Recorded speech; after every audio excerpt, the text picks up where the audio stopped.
with another another video, and believe it or not, I've got something else to try out that I have never done, and it involves this guy.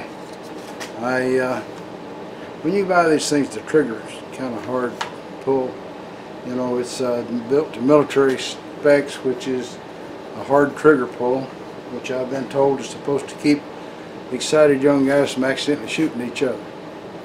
So anyway, what I did is I bought a drop-in trigger kit for an AR-15, and this thing's made like an AR-15, and it'll fit the kit, or the kit will fit it, one or the other. And I know probably some of my viewers here aren't too much into watching week after week of, you know, gun related stuff, but it's what I got going on right now, and this is probably the last week of that for some time. But anyway, that's going on right now, and that's what I'm going to make the video about. We'll be back to making shavings or getting it really greasy and dirty. I've got a project saved up that's really going to be messy and oily and dirty, and so that may be the one after this. I got to do it sooner or later, you know. But anyway, that's what today's video is about. We're going to put a single stage 3-pound trigger in this guy, and then we'll be through. I'm not going to take it to the range for you guys to see it tested or anything. So let's just let's get on with it. Oh, and I forgot to mention, we got a tropical storm floating around out there. Yeah, I'm doing this a week ahead of time so that I've got plenty of stuff, but the boss lady made me go down and fill up some gas cans, and I discovered one of them had a hole in the top. And I know I hear you saying, oh, well, I thought gas cans are supposed to have a hole in the top, and that's true, but this one has an extra hole. So I'm smelling gasoline in here because I spilled a little bit of it in the back of the truck as I was driving home, and it'd slosh out of that hole. So I gotta get all that cleaned up. Don't like the smell of gasoline. Alright, we really are going to the video now. Okay, before we get started doing this, I'm going to show you the trigger pull gauge. And this is not one of those expensive digital kind. What you do is you hook this on the trigger right where you would be having your finger. You put this little yellow piece down here, and then when you pull on the gauge, however much pressure it takes to make the trigger click, it moves this little plastic piece, and it aligns with a particular weight. And as far as I'm concerned, that's just as good as digital, and a whole bunch less expensive. Alright, so what we're going to do here, we're going to put a trigger kit in this 1522 Smith & Wesson. We're going to put in a Velocity, let me get that where you can see it, a Velocity 3-pound drop-in trigger. It's all in a little box there. You just open her up and drop it in, and I think that's a wonderful thing to do. Okay, so let's show the safety Nazis. There's no ammo in here. There's no magazine. Now then, let's try the trigger pull gauge just to see what kind of results we're going to get. Okay, remember I said you put it right there where you put your finger, and then you just ease back on it until the trigger snaps. Alright, that's 5. That time the shoot was 5.5 pounds. I think you can see that. Okay, we're going to try it again. I don't like dry firing at 22 because it's really not good for them, but we're going to do it anyway. The good thing is these drop-in trigger will fit just about anything, any AR-15 type of gun. I've got the thing where I hold my finger, pull it back, 6 pounds that time. Get it where you can see it. Okay, so we know that on average, I tried it last night and actually I got 7.5 pounds, but I may not have been doing it just right, or maybe I didn't have the thing in the right position on the trigger. But we're going to try it again. That time it came out 6 pounds. Wherever the heck it's at. There. Alright. So, what we're going to do is we're going to push out this pin here, and then we're going to, oh, got it hooked in my belt. That's always good. Anyway, get this thing where you can see it. We're going to push out the pins up here, and we're going to push out the pin here. They don't come all the way out. You just push them back and reach around the other side and pull it like that. And then I always sort of break it over my knee, open it up like so, and I take this other pin up on this end, push him through. Got the barrel off, or what they call the upper, and we're down to the lower. Alright, and we'll just stick this little bugger in the vise. This is an AVE approved vise. Alright, so we got it in the vise, and I'm gonna move my chair around, sit down here and get comfortable, and then well, before I do that, I have for the thing an anti-rotation pin set. There's 2 pins that go through the receiver there. One here and one over here to hold the trigger group in. And in aluminum bodied ones, they worry about the pins rotating around and around and wearing out the aluminum. And I suppose they could do the same thing for the plastic. But the reason I'm doing this is these pins don't go all the way through both sides of the plastic. They're about halfway through on each side when you got them in there right. And I don't really like that. It makes me feel insecure, so I'm putting in this anti-rotation pin set because it's got screws that come in from each side, and it'll hold it good and tight. Now I don't have any Loctite, so I'll have to go to the store later today and pull one screw out at a time, put Loctite on and put them back in. But we can make the video on doing the installation anyway. And some people might like to know, where did you get it and what did it cost? It came from High Impact Manufacturing, and shipping and everything came to $134.95. So now you know more than I know, probably, because I didn't know anything about it when I got started. Alright, so you can see all of the trigger parts down inside there. Move it down a little bit where you can get a better look. It would be wonderful if I could just knock those 2 pins out and lift it all out, but the safety, which is find something to point with.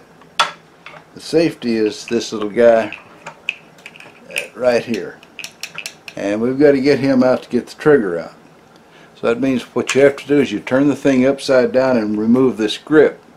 Now, removing this grip is kind of a tricky operation, because right underneath it here you've got 2 springs. Alright, one spring goes down to hold of the little latch for this pin here. You can see it's got grooves cut in it. I think you can. Let's turn this where you can.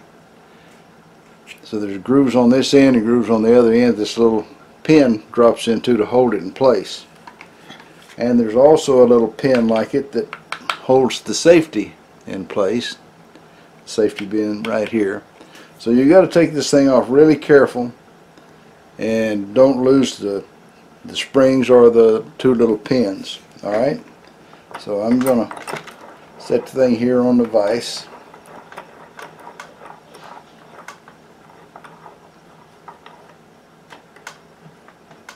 The reason I'm taking this to putting in this trigger is because the you know, that 6 or 7 or 8 or however many pounds it might have on a rifle. That's military specs to keep excited young guys from accidentally shooting themselves or others when they're out in combat or whatever. But I don't do that, so what I need to do is get a good light trigger for target shooting. Target shooting, you want as light a trigger as you can get, that at least that it's still controllable to you. Alright, let's take the hand grip off here. The heavy trigger throws me off when I'm aiming. It messes up my aim, so that's why I want to get it out of there and get a lighter trigger. I would really have just as soon have had a 2-pound trigger, but the only 2-pound trigger I could find was well above $300, I think, and that seemed like a lot of money to me. It might not be to other people.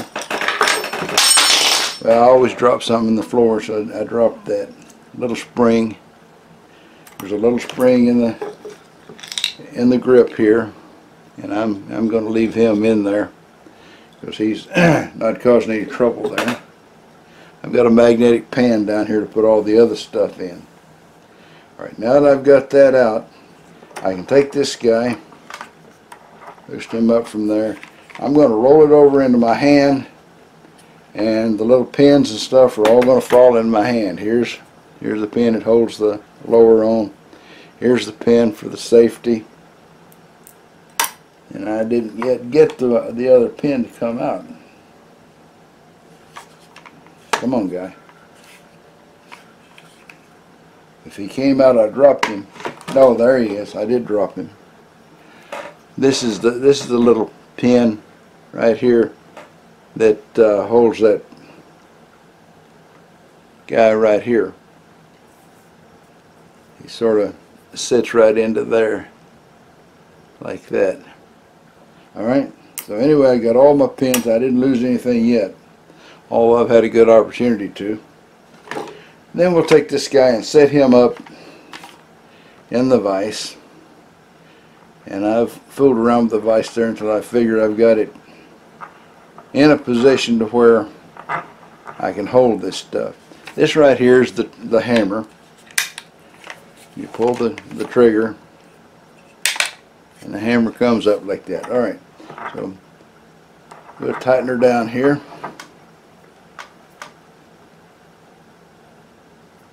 I think we will. And now you can see I think you can see the 2 pins on the side there. I'm going to push them out. I'm just going to use a small Allen wrench to do it. They'll push right on through. And I've got the anti-rotation pin set, so the ones I take out of here will go in a box with the hammer and the old hammer spring. Okay, I've got to push the safety out of there. This is the safety. And then I can get the next pin out.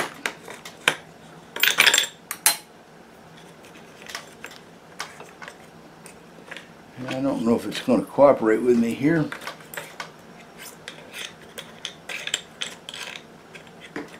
Well, I'm going to just turn it over and dump the parts in my hand. We've got the trigger, and this is the little latch that grabs the hammer sear when it comes back. I forget exactly what you call that, but anyway, that's pretty embarrassing. I'll put it down below in the notes. I'm an old guy and names escape me quick. People's names, whatever. Alright, so now we've got it down to nothing, and this job should be incredibly simple from here on out. Let me see if I can loosen up this vise. That thing is tight. I guess if I went the right way, I could loosen it real easy. Alright. It's not exactly staying level because I'm not exactly gripping it good. I've got to make one of those plastic things that goes in the magazine slot there to hold it when I want to work on it. Alright, here's the new trigger. It's a velocity trigger, and it's a single stage trigger. Here's the description of it. You can, you know, pause your video if you want to read all that. And this one happens to be a 3-pound trigger, so you can see it written on the side of it. And all you have to do with this guy is come around here and drop him in. Okay? And then with this, you can get trigger kits that are coming as individual pieces like I just showed you there, but they're a lot harder to install, and I think they recommend that you have a gunsmith install those. So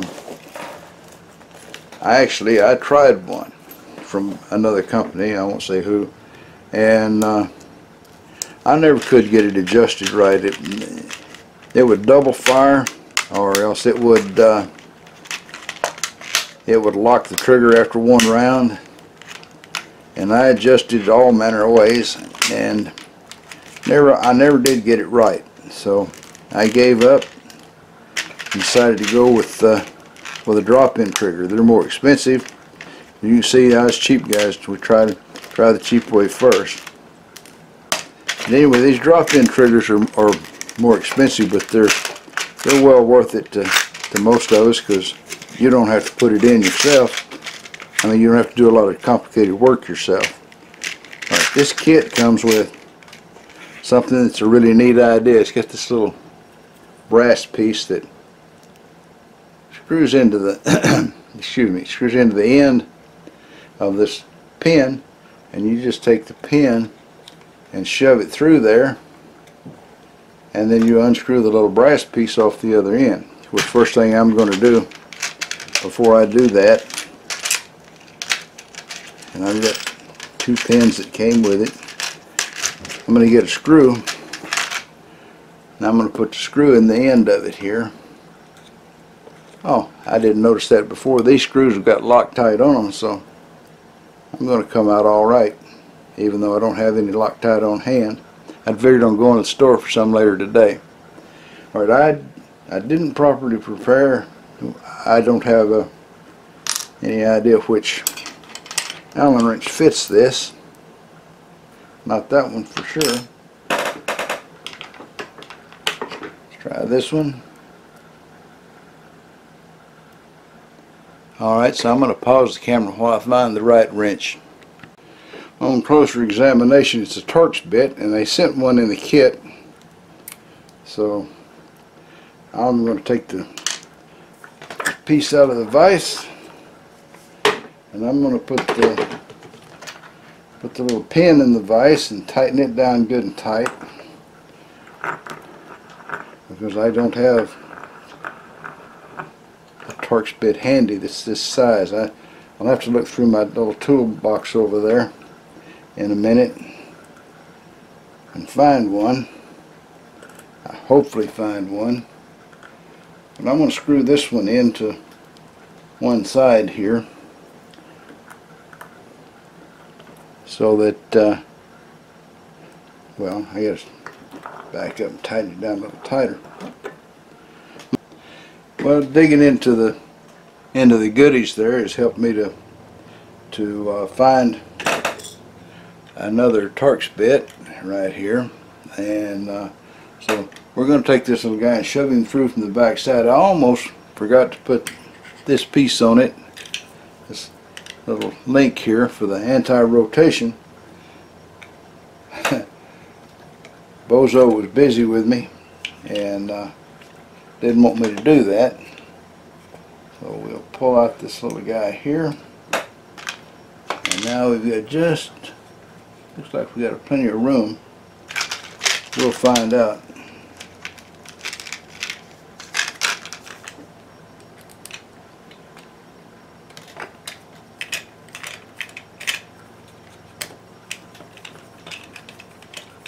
Oh, see, Bozo almost got me again.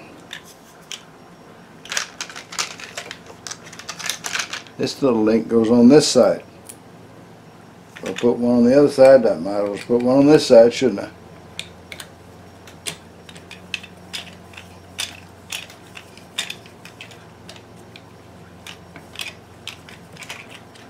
Alright, that's pretty well straight.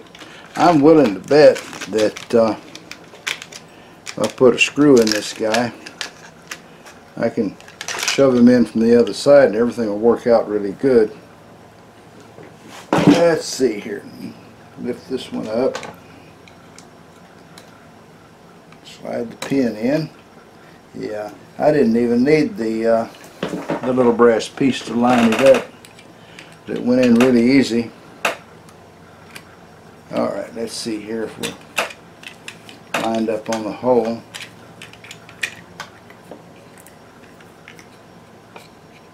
There's the pin in there, I can see it. But although I can't see a thing now, working on black plastic in poor lighting with old eyes is not the best solution to anything. I can tell you that.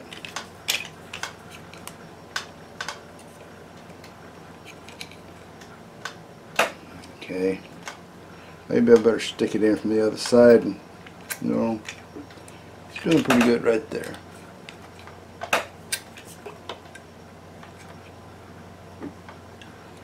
I'll have to go around the other side though and put a screw in the other side. So we'll leave that like that, and we'll turn this guy around. He's still right in plain view. Okay. They give you everything in this kit that you need except for the extra Torx bit. But actually it takes two to make this job work out.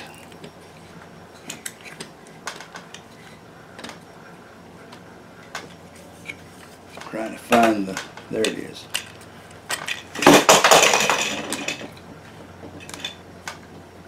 Alright, that one started.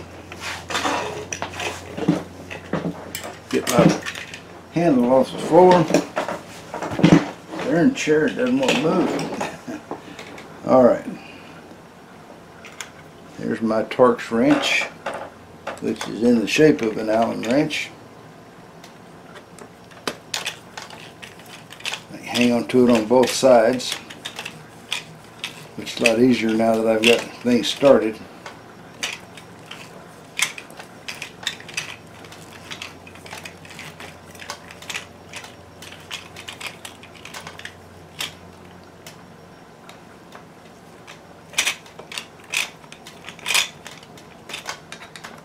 Okay, so what we've got here is the trigger is installed. Alright, here, let me zoom back a little bit. Alright, see the trigger is installed. Feels nice too. Alright, so the next job is to get the safety back in it where I left it. Take the safety and insert him into here. There's the fire position and the safe position. Make sure that I've got everything out of the way.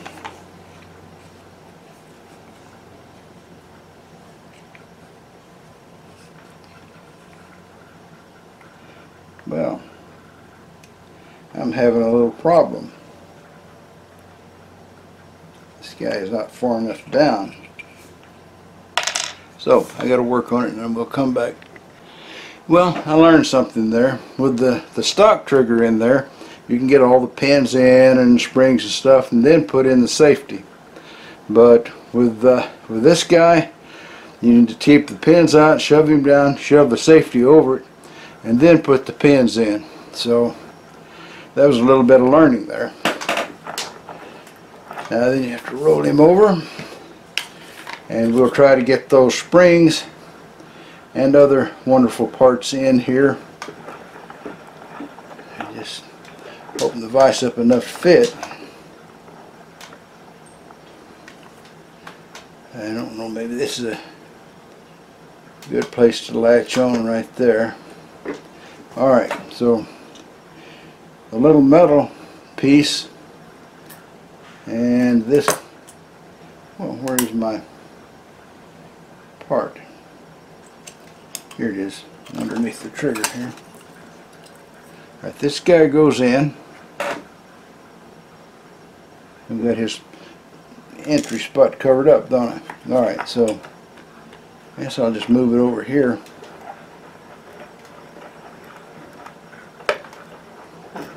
And I hope it'll stay on the vise like that so I can show you guys what I'm doing. And loosen off the vise and turn it.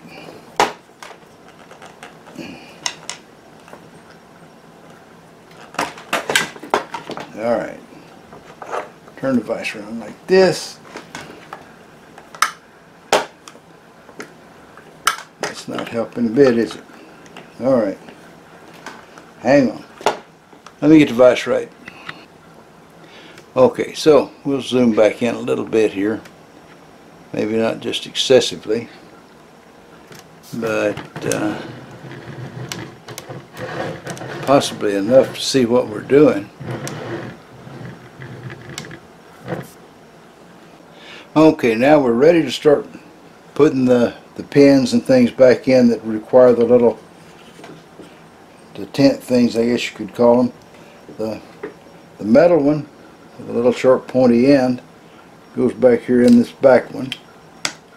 The plastic pin has the flat end on it there. You notice this end's flat and that end's pointy.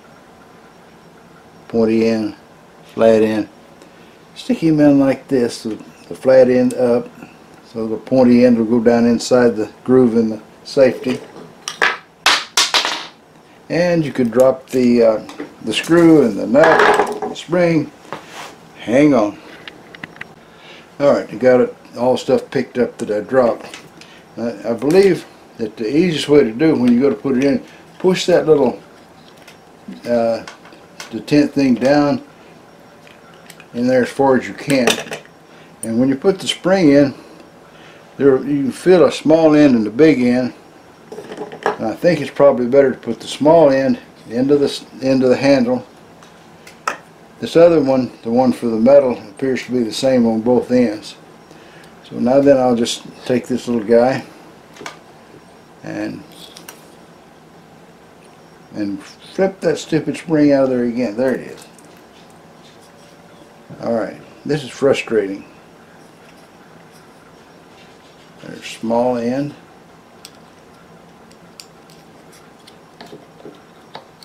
Take this guy and put the small end into the handle.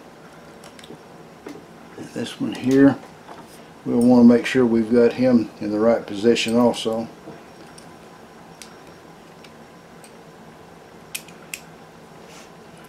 So what I'm going to do, I'm going to pull him back off,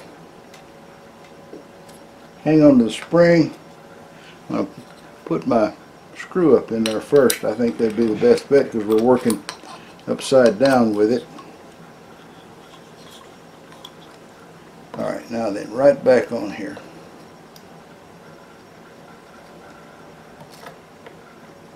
Spring in that hole. Spring in the back hole. Go ahead and start a thread there.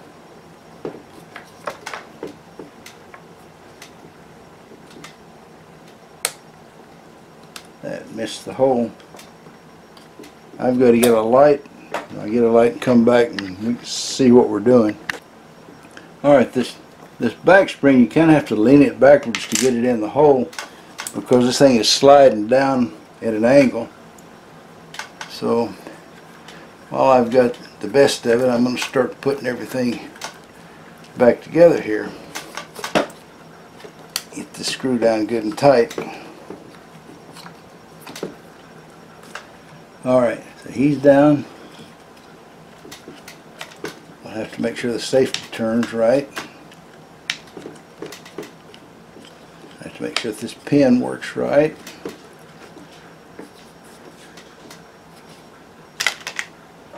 Okay, so the springs are in there. And you don't want to over tighten the handle because it is plastic, even it might be a good grade, it's still plastic. Alright, pull this guy out of here. Can't put it on safe unless it's cocked. That's one of the odd things of this little rifle. If the hammer's cocked, then you can put it on safe. Okay, and once you got it on safe, you can't pull the trigger, and when you got it on fire, you can. Alright, so these pins appear to be working just fine. They're tight, they're always tight there, which I guess is a good thing. You don't want them to be loose. And that's working just right. We'll take the upper and put it on here. And we'll just go right back together with everything.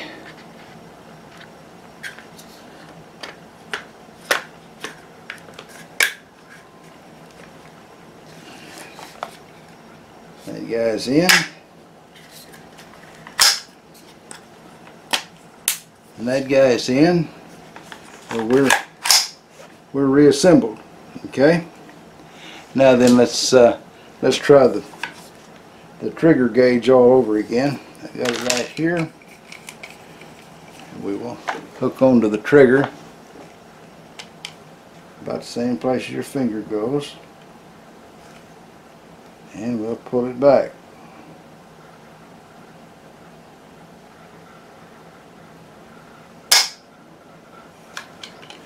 Alright, that time it wound up on almost 4 pounds. This is supposed to be a 3-pound trigger. So let's try it one more time. After all, I got different results the last time on different tries.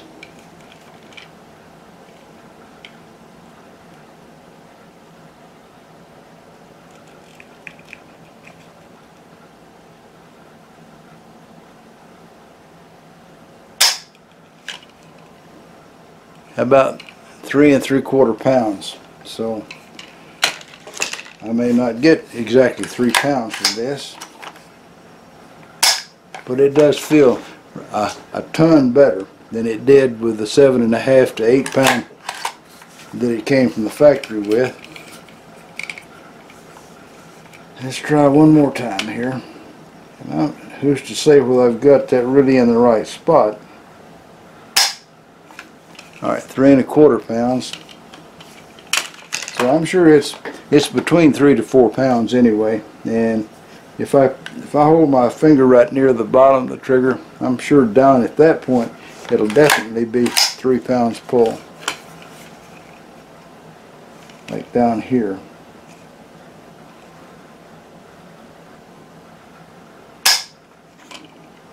Yeah, further down the trigger that you hold your hand, that came out exactly 3 pounds there. So that's a big improvement over what we started with. And I'm not going to have a a range testing part of this video because I can see the trigger works. The one thing you need to do once you get through with all this stuff is to put all your trigger parts away. I'm going to put them all in this little box and label them, because you may want the factory stuff later. Okay? And I'm going to go down and get some blue Loctite and unscrew these, put the Loctite on them and screw them back in, because I took them in and out a couple of times. That probably ruined the Loctite that was already on them.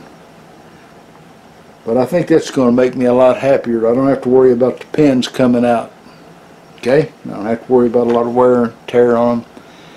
I think that's going to make me as happy as a pig in mud. Alright, so hang around. I think we might have a little bit here from Bubba. I don't know, Bubba or Ole or Boudreaux or somebody. This was in the box with the drop-in trigger. I think it says do not use Loctite. Good thing I didn't have any on hand, so I didn't use any. There you go. Look at all the mess I've got to clean up from doing that. I took a little 5-minute job and turned it into, I don't know, half an hour or more. Still got all this stuff here to clean up, put up. Ah well, life's so hard when you're a poor old redneck. Bubba and Cooter were building a house, and so they were cutting on this board. Cooter was holding the board, and Bubba was sawing away at it. The saw slipped and cut off one of Cooter's ears. So they're down digging in the sawdust, looking around, and Bubba come up with this ear and says, "Hey," he says, "Cooter, is this your ear?" Cooter looked at it and says, "No, that can't be mine. Mine had a pencil behind it."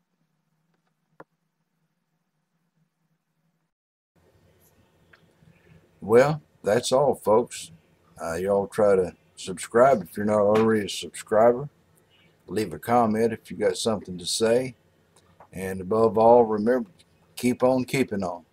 Bye now.